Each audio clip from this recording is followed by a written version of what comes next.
Well, ito yung ating implementation sa tutok ng ating Pangulo sa kalusugan. Narinig naman natin sa SONA.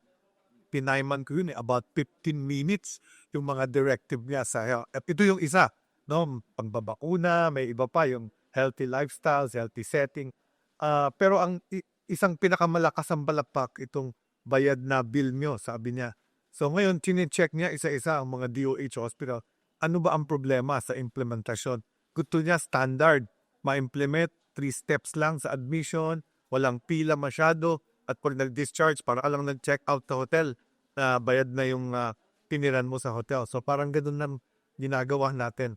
So yung maganda, ang East Avenue, ang basic accommodation nito, naka-air condition. In fact, so kung nakita mo yung ating mga wards or basic accommodation, parang private. In fact, mas maganda pa sa ibang private unit. So hindi naman siya baliwala. So talagang for everyone na kahit empleyado ka, may sweldo ka, malaki ang matitipid mo kung basic accommodation. Yung mga bills dito, mga 400,000, 500,000, siguro PhilHealth will answer about 25%. The remainder is DOH funds. So ang inutos ko para ma-implementa to sustainably ay talagang may bill ang pasyente. So nakalagay dun sa bill kung magkano ang ginastos ng Department of Health, magkano ang kinontribute ng PhilHealth, magkano ang kinontribute ng MyPIP Medical Assistance for Enlarged Funds. So every year, ililipat namin yung pondo na yon sa maintenance and operating expense. So pambili ng damot. So malalaman namin yung volume. Palalawakin ko pa ito. Ang susunod na plano ko, makipag-coordinate sa mga nearby private hospitals para kung napuno na yung DOH hospital, ang private hospital may lisensya yan from DOH to operate with 10% of their beds for charity.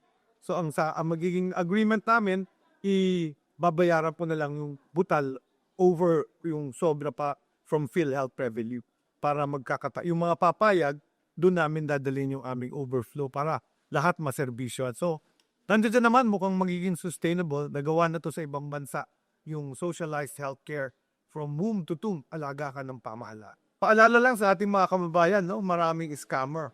Zero balance billing po ang utos ng ating presidente sa lahat ng Department of Health Hospital. So may iba pa hong ospital na hindi Department of Health.